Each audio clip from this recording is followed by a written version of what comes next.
नमस्कार, स्वागत है आप सभी का एबी स्टार न्यूज में और मैं हूं आपके साथ जुबैर चौधरी। वक्त तो चला है हमारी देवभूमि का, जहां सबसे पहले बात करेंगे जोशीमठ में हुए भू धसाव को लेकर पीओमओ में हुई बड़ी बैठक की। जोशीमठ में लैंडस्लाइड को लेकर केंद्र सरकार सक्रिय हो चुकी है। पीएम नरेंद्र मोदी के प्रधान सचिव पीके मिश्रा की अध्यक्षता में पीएमओ में बड़ी बैठक हुई। इस बैठक में जोशीमठ में आई मुसीबतों के निदान को लेकर चर्चा की गई। जहां जोशीमठ संकट के बीच पीएम कार्यालय में हुई इस बैठक में पीएम मोदी के प्रधान सचिव पीके मिश्रा के साथ डिजास्टर मैनेजमेंट अथॉरिटी के अधिकारी के साथ बाकी वरिष्ठ अधिकारी भी मौजूद रहे। पीएम मोदी ने उत्तराखंड के सीएम पुष्कर सिंह धामी से फोन पर बात की और हर संभव मदद देने का आश्वासन दिया। तो वहीं केंद्र सरकार की तरफ से गठित टीम वैज्ञानिकों के साथ जोशीमठ पहुंचेंगी और हर कारणों के पहलुओं की तलाश कर पीएम को रिपोर्ट सौंपेंगी।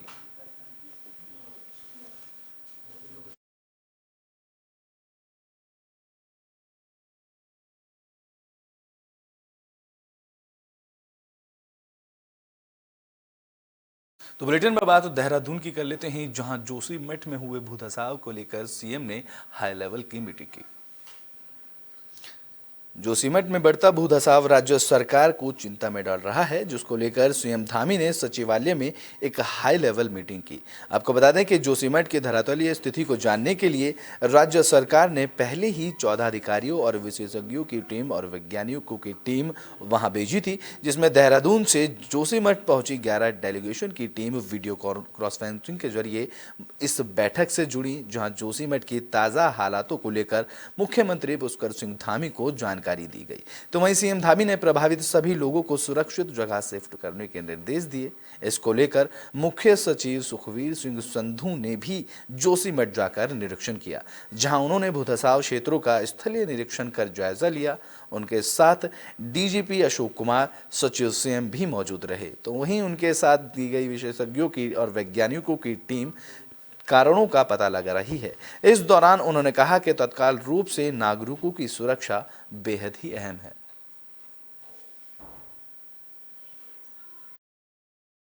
पूरी गंभीरता के साथ काम कर रहे हैं। यहाँ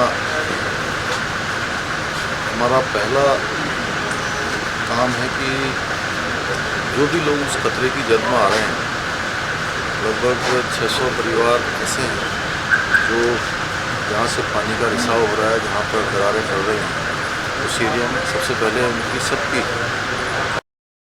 तो बुलेटिन में बात देहरादून की कर लेते हैं, जहां CM Pushkar Singh Dhami Uttaranchal press club पहुंचे। उत्तराखंड के मुख्यमंत्री पुष्कर सिंह धामी देहरादून स्थित उत्तरांचल प्रेस क्लब पहुंचे, जहां उन्होंने क्लब से जुड़े सभी चयनित सदस्यों को शपथ दिलाई। मुख्यमंत्री पुष्कर सिंह धामी ने सभी सदस्यों को शुभकामनाएं देते हुए कहा कि पत्रकार हमेशा ही सरकार और प्रशासन के बीच में पुल का काम करते हैं। उन्होंने आगे कहा कि समाज में पत्रकारों की बहुत ही महत्वपूर्ण भूमिका है, जो समय समय पर नजर आती है। इस दौरान प्रेस क्लब के सदस्यों ने मुख्यमंत्री पुष्कर सिंह धामी के सम्मुख पुस्तकालय, निर्माण गैस हाउस समेत बाकी मांगों को रखा, जिस पर मुख्यमंत्री ने तुरंत ही संबंधित अधिकारियों को सभी मांगों को पूरा करने के निर्देश दे दिए। देखिए, हम केंद्र के लगातार संपर्क में हैं और हमारे चाहे हमारा प्रधानमंत्री जी का कार्यालय हो, गृह मंत्री जी का हो, हमारे पार्टी के लोग या हमारे देश के जो मंत्रालय इससे संबंधित है, जबकि जल शक्ति मंत्रालय सीधे सीधे कहीं इन सब जो रिसर्च हो रही है, इस पर बहुत सारे हमारे संस्थान काम कर रहे हैं। भू उत्तराखंड में 4 धाम यात्रा को लेकर परिवहन विभाग ने तैयारियां शुरू कर दी हैं। इसको लेकर प्रवर्तन अधिकारी शैलेश तिवारी ने जानकारी दी। पिछले साल 4 धाम यात्रा में रिकॉर्ड तोड़ यात्रियों ने बाबा केदारनाथ धाम समेत गंगोत्री, यमुनोत्री और बद्रीनाथ धाम और भगवान के दर्शन किए। वहीं एक बार फिर 4 धाम यात्रा शुरू होने वाली है और ऐसे में परिवहन विभाग ने भी इसको लेकर तैयारियां शुरू कर दी हैं। पहले की तरह इस बार भी यात्रियों की सुरक्षा परिवहन विभाग का मुख्य उद्देश्य है। इसको लेकर खासा इंतजाम किए गए हैं। तो वहीं इस दौरान शैलेश तिवारी ने प्रशासन की ओर से दिए इंतजाम की जानकारी दी। जैसा आपको पता है कि 4 धाम यात्रा अब कुछ महीनों में शुरू होने वाली है। इसमें देश विदेश के काफ़ी ज़्यादा लोग, टूरिस्ट लोग हमारे यहाँ आते हैं और वो यहाँ विभिन्न धामों में जाते हैं। तो उनकी सुरक्षा हमारे लिए सबसे ज़रूरी होती है। हमारा विभाग हमेशा प्रयास करता है कि बहुत सुरक्षित वो यहाँ से यात्रा करके लौटें, और इसके लिए हम लोगों ने क्या प्रयास किया है कि हम लोग एक रूट सर्वे करवाते हैं समय समय पर। तो ब्रिटेन में बात अब जसपुर की कर लेते हैं, जहां जसपुर कांग्रेस विधायक आशीष ने बीजेपी पर जमकर हमला बोला। जसपुर में विधायक आदेश चौहान ने प्रेस कॉन्फ्रेंस की। इस दौरान बीजेपी सरकार पर हमलावर करते हुए ने कहा कि बीजेपी सिर्फ जनता को छलने का काम करती है। उन्होंने आगे कहा कि बीती रोज सांसद अजय भट्ट जसपुर आए थे और जसपुर में पिछले 4 सालों में उन्हें कल ही सिर्फ जसपुर की याद आई। विधायक ने आगे कहा कि लोकसभा चुनाव नजदीक आते ही सांसद को जनता की याद आ गई है। 4 साल में हमारे सांसद जी अजय भट्ट जी को जसपुर की याद आई, तो सुनकर तो अच्छा लगा कि जो 4 साल से क्योंकि गायब थे तो अब जसपुर की उन्हें सुध ली। लेकिन मैं उनसे पूछना चाहता हूं कि अब उन्हें चुनाव आए तो उनको याद आई जसपुर की, और मैंने क्योंकि अखबारों में पढ़ा तो उत्तराखंड में रोडवेज मृतक ने प्रदर्शन किया। इस दौरान टनकपुर के तहसील में उत्तराखंड रोडवेज मृतक आश्रित संगठन के अध्यक्ष गौरव शर्मा के नेतृत्व में धरना प्रदर्शन किया गया। उन्होंने सरकार पर मृतक आश्रितों के अनदेखी का आरोप लगाया, तो वहीं मृतक सरकार के अनुकंपा के आधार पर निगम में नियुक्ति देने की मांग की।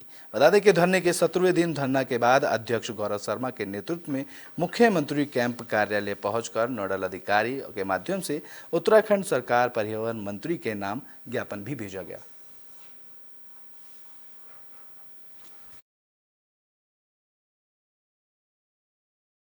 हो गया, लेकिन शासन प्रशासन की तरफ से अभी भी हमारी कोई सुध नहीं ली गई।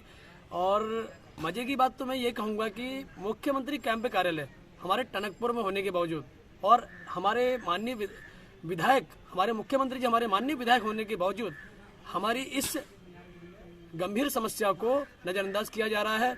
हमने कई बार मुख्यमंत्री कैंप कार्यालय तो देहरादून में विधानसभा के से बर्खास्त कर्मचारियों का प्रदर्शन अभी भी जारी है, जिसको लेकर कांग्रेस अध्यक्ष करण माहरा ने इसका समर्थन किया। देहरादून में विधानसभा से बर्खास्त कर्मचारी लगातार प्रदर्शन कर रहे हैं, जहां विधानसभा के बाहर अभ्यर्थियों का विरोध प्रदर्शन देखने को मिला, तो वहीं कांग्रेस अध्यक्ष करण माहरा ने प्रदर्शन का समर्थन किया। कांग्रेस नेता ने धरने पर बैठकर अभ्यर्थियों का समर्थन किया।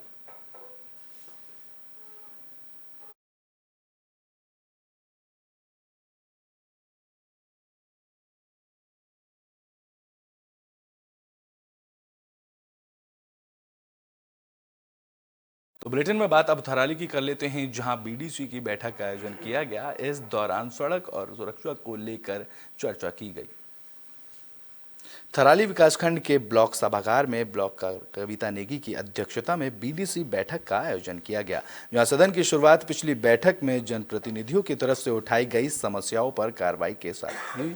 इस दौरान सदन में सड़क, बिजली और पानी के मुद्दे छाए रहे, जहां जनप्रतिनिधियों ने थराली सामुदायिक स्वास्थ्य केंद्र में एक्सरे टेक्नीशियन न होने पर शिकायत दर्ज कराते हुए जल्द से जल्द एक्सरे टेक्नीशियन की नियुक्ति की मांग की। तो वहीं ब्लॉक प्रमुख थराली कविता नेगी ने सभी अधिकारियों को निर्देशित करते हुए कहा कि बीडीसी बैठक के माध्यम से सदन के अंदर उठी सभी समस्याओं का समाधान करने के लेकर अधिकारी जल्द से जल्द समय पर काम करें।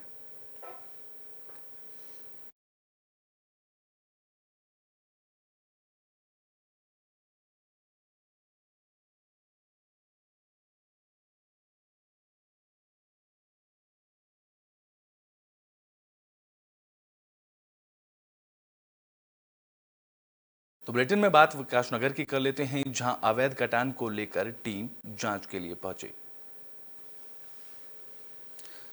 राजवाला में अवैध कटान और भूमि के मामले में विभागीय अधिकारियों और कर्मचारियों का पर गाज गिरने का सिलसिला अभी भी जारी है। तो वहीं हाईकोर्ट के आदेश पर गठित टीमों के द्वारा मौके की जांच पड़ताल की गई, जहां इस कड़ी में तहसील विकासनगर के साथ और राजवाला की इस जंगल में लगनी विवादित भूमि पर प्रमुख वन संरक्षण की गठित टीम ने सीमांकन कर वहां के काटे गए प्रतिबंधित प्रजाति के पेड़ों के साथ बाकी पेड़ों की गिनती शुरू की। तो वहीं दूसरी तरफ जांच पड़ताल के दौरान भूस्वामी और याचिकाकर्ता में तीखी झड़प देखने को मिली, जहां मौके पर मौजूद पुलिसकर्मियों ने इस मामले को शांत कराया।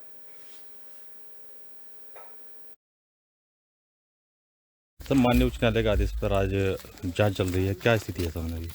प्रमुख वन संरक्षक महोदय को माननीय उच्च न्यायालय ने निर्देशित किया था कि इस क्षेत्र का भ्रमण कर लें और सुनिश्चित कर लें और देख लें कि कितने पेड़ कटे हैं और कोई अवैध कार्य क्या क्या हो रखे हैं इस क्षेत्र में। तो उसके संबंध में प्रमुख वन संरक्षक महोदय द्वारा एक समिति गठित की गई है डीएफओ देहरादून की अध्यक्षता में।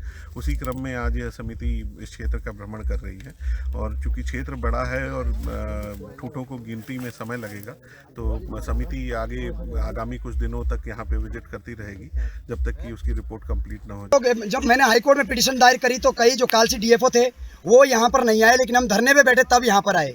उस टाइम जो पेड़ गिने गए थे मात्र 147 पेड़ थे, लेकिन 147 पेड़ ना मुझे भी संदेह था। उसके बाद हम हाईकोर्ट में पिटीशन दायर करी और अभी एक माननीय उच्च न्यायालय द्वारा उत्तराखंड प्रमुख वन संरक्षक को भेजा गया, जिस दिन हम उस दिन भी आए। खैर वही बीच में भी इन लोगों ने द्वारा हम। तो बुलेटिन में बात अब हरिद्वार की कर लेते हैं, जहां सांसद रमेश पोखरियाल ने हाईवे पर गड्ढे भरने के निर्देश दिए। हरिद्वार पहुंचे सांसद रमेश पोखरियाल निशंक ने NHAI के अधिकारियों को फटकार लगाते हुए हाईवे के गड्ढे भरने के निर्देश दिए। जहां डामकोठी में बीजेपी नेताओं से मुलाकात करते हुए निशंक ने फोन पर अधिकारियों से बात की और गड्ढों को चिन्हित कर 2 दिन के अंदर उन्हें भरने के निर्देश दिए। गौरतलब है कि 30 दिसंबर को हुए क्रिकेटर ऋषभ पंत के एक्सीडेंट के बाद हाईवे के गड्ढों की भी दुर्घटना का कारण बताया जा रहा है, जबकि NHAI के अधिकारी हाईवे पर गड्ढे होने की बात से इनकार कर रहे हैं। जितने भी इस ढंग की चीज़ें, क्योंकि भविष्य में वो ऐसी दुर्घटनाओं को जन्म न दें, इसलिए जो भी हैं एक बार नितिन गडकरी जी ने पहले भी निर्देश दिया था कि इस तरीके के स्थान चिन्हित किए जाएं।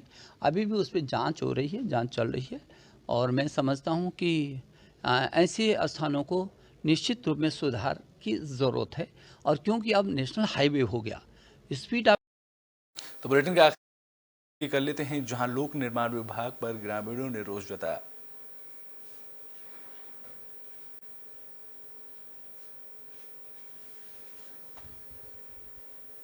जसपुर के गांव भगवंतपुर में ग्रामीणों ने विभाग के खिलाफ नारेबाजी की।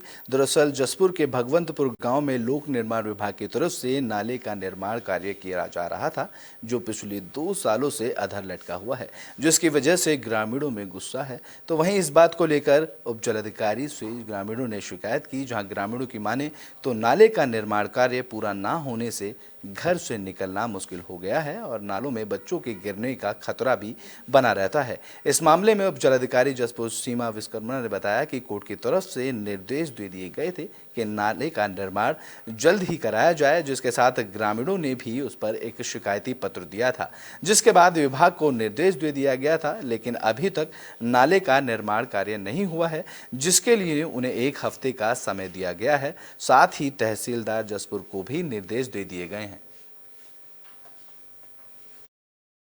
में बच्चों का निकलना बढ़ना मुश्किल हो गया है और बच्चे इसमें गिर गए हैं। 30/5/2022 को एक गाय इसमें गिरी, उसकी दर्दनाक मृत्यु हुई, जिसमें प्रशासन को सूचित किया गया। SDM महोदय को भी शिकायती पत्र दिया गया, आज तक वो भी नहीं आई।